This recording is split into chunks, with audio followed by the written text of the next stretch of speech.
Hey everyone, this is Chris. And Lorenzo. And welcome to our Best of Saturday series.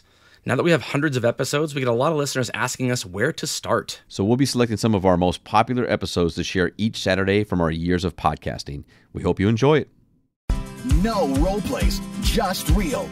Chris and Lorenzo share 4 decades of combined experience to help you become a more effective leader. We've never really, as a workforce, spent a lot of time on making sure we're developing good leaders. We'll be able to share stories, experience, mistakes, failures, successes. This is Hacking Your Leadership. Welcome to Hacking Your Leadership.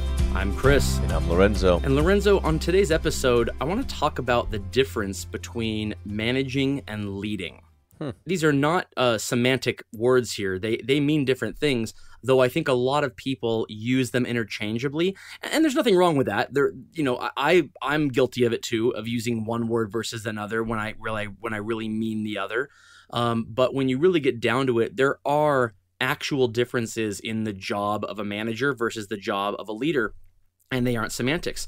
I've been with companies where the positions change, and they change the position from department manager to department leader. And in some cases, those are semantic. They're trying to change the definition, or they're trying to change the title in the hopes that the actions follow.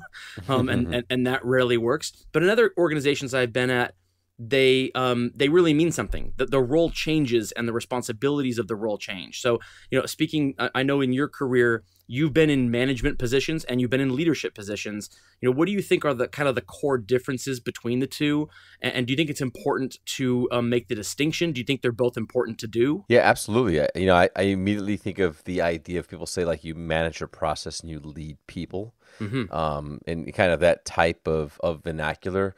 I know we've briefly brushed over this a few times on the show before, but there's definitely a need for both. And I think that, you're right to say it's funny when it is something like let's change the name of a job, or, if a company has a restructure or a reorganization, or something, they change the titles of positions.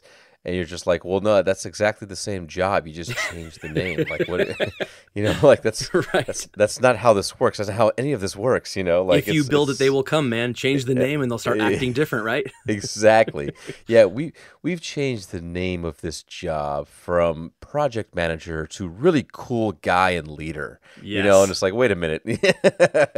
but it absolutely, I believe there's a need for both. As somebody who has been in one industry for a very long time and held kind of the roles of I was just talking to somebody about this the other day about, they asked me, my role as a leader of people and a leader of leaders, they were asking me how come I felt very comfortable in that role. And they noticed that the way in which I led, I was very accessible to anybody who wanted to talk about anything. However, I always allowed my leaders to be the ones who felt like they were in charge. Like it was never about if I'm there, things are different, or if I'm around, all of a sudden the hierarchy changes. And they said that they noticed that and they appreciated that. And they were asking me like, was that something that I intentionally did? Or is that something that I learned over time? And I told them, I said, I think it was a lot of my time being an assistant manager, or a manager over certain processes within the business, really helped me to understand the importance of having people who manage things and then having people who lead things, and how you have to respect that and how you have to make sure that you're not doing one when you should be doing the other, and that when you are a leader of leaders, that you really allow your people to manage the things they're responsible and accountable to manage. So I know it's kind of a long answer to answer your question, but I absolutely see them as different, and I've witnessed the difference of why they both matter and why they're both necessary. Yeah, I think there's been a trend in, and I don't think it's intentional, but I think it just kind of happens, that there's almost a hierarchy that has been inadvertently placed upon them. And somehow you leadership is better than management, and leadership is something you aspire to be. Management is something you're just kind of like put in place of. Managers aspire to be leaders, And I know some really great managers of things, of processes, of scorecards. They're not necessarily great leaders, but they manage process well. And that doesn't make them bad managers or bad employees. Maybe they have some work to do on their leadership skills. But I also know some really great leaders who are terrible at managing process, terrible at managing the minutia of the day to day. They're definitely more visionary than they are, execution style. And so I think there's an error in placing this hierarchy in there and trying to get your managers to be better leaders. You should try to get your managers to be better leaders, but your leaders also need to be good managers as well, hopefully. And so do you see that ever in your career? Like people who kind of just they feel like they're trying to strive to be great leaders and they're not focusing on where they actually are good, which is in management. Absolutely. Well, I think you're spot on in talking about like that it's almost a bad word. And like, look, it makes me cringe a little bit as well when somebody's like, yeah, I talked to somebody from management, and you're like, ugh, like, man, like what a bad, what you call me? You know, like it's interesting that we do that, but you're absolutely right. You know, I think of especially when it comes to when you're developing or training somebody, you know, like I think those are similar types of ways to picture it, where, you know, managers and people who manage things are typically really good at the tactical, specific behaviors and processes that need to be done to really get good and efficient at something. And I immediately think of, like you mentioned, you know, if somebody is good at, let's say, managing, you know, a scorecard or managing kind of a P&L, like managing the profitability of something. What I hear when you say that is that somebody really and truly understands the actions and the levers that are necessary to make things better. Yes. And make things happen. So like I need somebody who can manage these things because they actually need to teach them to somebody who's never done them before, or they're not comfortable with it. And that's what I hear. When I hear leader, I immediately think of somebody who's very maybe inspirational, and they're very good at getting people to believe in a vision and feel empowered to do it. But at the end of the day, if I'm new to a role or a job or a responsibility, you know, the kind of the last thing I'm looking for is inspiration. Like cool, thank you for inspiring me, but like, how the heck do I actually do it? You know, right. like find me a manager, right? Find me somebody who can actually show me and teach me how to do these things from a tactical standpoint. And I think to your point, like, it's not that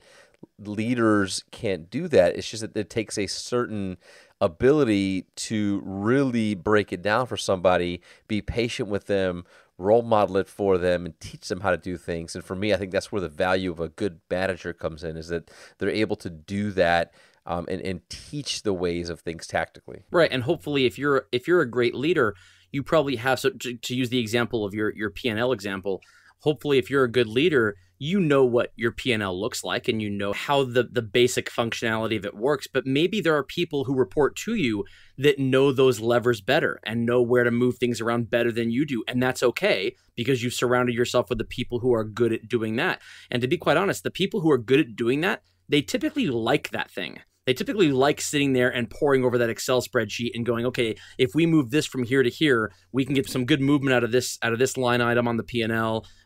This we're short this for this quarter. You know what? We see some low hanging fruit here. We can do this.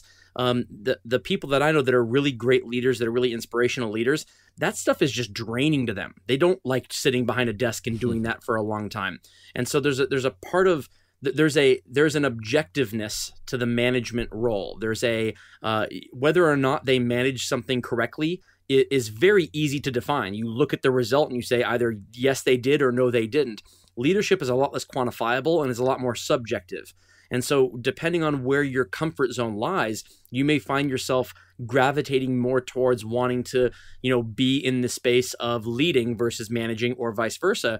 But again, I think it's important that you know how to do both, at least at a basic level. Yeah, no, absolutely. Well, I think that you've got to be comfortable in both, and it's not. And again, it's not a bad word. Right. I think that like we're all guilty of sharing the same meme that shows like, manager, and like, they're forcing people to go do work, and Sure. the leader is the one in front of everybody saying, "Come on, everybody, let's go." Like Right. it's good versus bad, Right. and it's almost not cliche though now. It is, right, and it's not the case at all. Like it is absolutely, there is a absolute need for both elements of that, when it comes to being somebody who is, both inspirational and educational, and being somebody who is, both, kind of an element of a visionary, and somebody who is also, a good tactical, leader who understands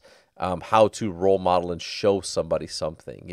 It's interesting that we have kind of made it a good and bad thing, and because every single mentor that I can think of that I've had in my life, I can immediately give you an example where they helped me understand the why. They believed in me. They built me up to know that I could do something. They helped me connect the dots, and at the same exact time, they pulled me and said, like, "And let me show you how to do this, or let me give you an example, or let me, let me show you, how this impacts that, and why this." Like, so it's like they did both. They absolutely. Sure. Gave me elements of inspiration, while at the same time, gave me very specific details, and examples of how to actually go do the work. Yeah, well, I think something you said closer to the beginning of this episode really kind of hit the nail on the head in terms of you manage process and you lead people. And so if you think back to that meme that shows the boss or the manager whipping people and saying, go do this, the slave driver boss versus the leader who's the first one over the hill and people want to follow them. There is kind of a hierarchy when it comes to people, meaning if you're trying to manage people, you're kind of fighting a losing battle because people don't want to be managed. People want to be led. And so in that regard, there might be a hierarchy. There's just not a hierarchy in terms of what is important to the success of the business.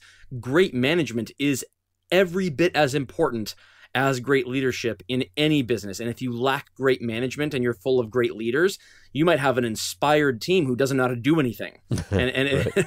and if you have a lot of great managers and not a lot of great leadership, you'll have a very, very capable subject matter expert team with no connection to the mission or vision or purpose of the organization. So both are needed, but you're right. There is a hierarchy when it comes to the people process, because people don't want to be managed, and people nowadays, they know when they're being managed. And there's a natural pushback to that. If I feel like I'm being managed by a person, I feel patronized. I feel like I don't, like they don't look at me as a person. They look at me as another process. And that's demeaning and belittling as an employee who has a unique set of contributions to bring. And so if a person approaches you, if you were as a leader are approaching your people from that standpoint of trying to manage them, then that's the problem. You should be leading them, and you should be managing the processes and the assignments and the job descriptions that they're entrusted with. Yeah, that's a great point too, and it makes me think like is there? It's almost like you need to be a good manager before you can be a good leader. And what I mean by that is that you've got to be able to really and truly understand how to, manage the things that you're responsible for. Whether that's like it's kind of, I think of like time management, and I think of like the ability to become efficient at the role and the job that you're responsible for before you can lead others to do it. Like I have a hard time thinking right now as you were talking about that, like, have I ever felt that somebody was a good leader first? And I don't think it's a chicken and the egg thing. I truly think that it's one of those things where you can have an internal, motivation, or you can have a natural tendency to have, skills or competence that makes people like feel that you're approachable and want to listen to you. But at the end of the day, how you earn their trust and respect is actually through being able to teach them something and be Right. confident in being able to manage something. So I don't know. That was something that I was just thinking about that I don't know if you feel the same way about it, but do you feel that you almost have to be a good manager first before you can be a leader? Or is it possible to be a leader before you're a manager? I think you are half right, meaning I do think that in a given role, you probably need to be a good manager before you're a good leader, but it has nothing to do with the skill set. It has to do with the credibility. So you could be a great leader. You could be an inspirational leader. You could be a leader that people love to follow on day one. But by the time it gets to about day 30, if you aren't also able to answer questions, real tactical questions like how do I do this or what happens when this happens, if all you are is an inspirational leader, you're going to quickly lose credibility as the leader anyway. So even if you have the ear of the people because you know how to talk well and you know how to connect the mission or vision to the organization to what they're doing every day, that's absolutely needed. It's important. It's imperative to keep people engaged and involved. But they will also have day-to-day questions too. They will also have questions for you as their leader that aren't rooted in, hey, you know what, I'm just not feeling it today. Can you help me get inspired? It's more like, hey, I just dealt with a client who had this issue and I have no idea how to fix it. And the answer can't just be, well, let's look at the vision of the organization. It has to be, oh, no, this is the process we have in place. These are the tools we have in place. This is how you utilize those tools. And these are the people I know that really know these tools well. And if you don't know how to answer those questions, then you're going to be the person that knows how to inspire people, but that no one goes to. And so from that regard, yeah, I do believe that you have to do one before the other, simply because you have to have credibility that you're in this role for a reason. Yeah, and that's kind of what I was thinking, was that I've absolutely could give you examples where I feel that people, had a leadership background and went into a role where they knew absolutely nothing about the responsibilities of those that they were leading. They were not the subject matter expert, but they were able to walk in and inspire them somewhat with the fact that, like, they're here to support them, they're here to lead them, they're here to develop them. But you're right, and that's kind of what I was thinking, was that, but they at the same time, they had to spend the time to understand what the people did to then be able to support them in a way that made sense for their responsibilities. So again, I think it does boil down to, like, you have to be able to do both. Because the ability to understand how to manage a process or how to help people become more efficient in what they do is just as important as being the positive, inspirational leader, because you're going to have, to your point, you have to add value in both places. You have to be able to provide them with direction and advice and insight on how to get better at their job, while at the same time, giving them a great vision of the future, where we're going, and how they can be a part of that as an inspirational leader. Yeah, I completely agree. And with that, it brings us to this episode's 1 Minute Hack. The 1 Minute Hack. So for this episode's 1 Minute Hack, here's what I'd like for you to do. Get out your pen and paper, and I want you to take your page and divide it into 2 columns. On the left side, I want you to write at the very top of the page, leadership, and on the right side, I want you to write at the top of the page, management. On the left side, I want you to think about, over the last 2 to 3 weeks, write down where you feel you have done a good job at leading your people. And what I mean by leading your people, think about things like vision and inspiration. How have you talked to people about where you are, where you want them to go? How are you planning for, the future? And how are you inspiring the team to understand the bigger picture? How are you challenging the status quo and asking people to do things differently? And really looking to innovate, and write down those things. On the other side, where you've got the word management, I want you to write down where you've had conversations around breaking down, vision into tactical elements and kind of roadmap in the future. How are you reviewing, resources to make sure that you've got what you need to be able to execute on a day-to-day basis? How are you establishing or refining things like processes and standards, operating procedures, and things like that. And at the end of your writing down on these two sides of the paper here, the idea is that they are very close and they're even as far as the time that you're spending as a leader. Because as we've talked throughout this entire episode, the goal is to have a good amount of balance. Now, you may sway one way or the other based upon the leadership team that you have, and whether you've got new leaders on your team or tenured leaders, or you're new to a business or new to a team or new to an environment. That can happen as well. But the idea is that if you do this practice, every other month or so, that you find yourself being very balanced in your approach to making sure that you're both inspiring people through your leadership, but also helping manage the processes and the things that will help them get better at their job. Yeah, that's a fantastic 1-minute hack. The people that I know that I go to because they're gurus and they know everything, they're much more likely to have me go to them if I know they're also going to be inspirational in their delivery, which means they're good leaders. And the leaders that I know that are the first people I go to, my initial reason for going to them is not because I want inspiration. It's because I have a problem that needs to be solved, and they're subject matter experts. So they go hand in hand. This is absolutely a great 1-minute hack, and it's important for every leader out there to be really good at both. Absolutely. And with that, it brings us to the end of this episode. This is Hacking Your Leadership. I'm Lorenzo. And I'm Chris. And we'll talk to you all next time.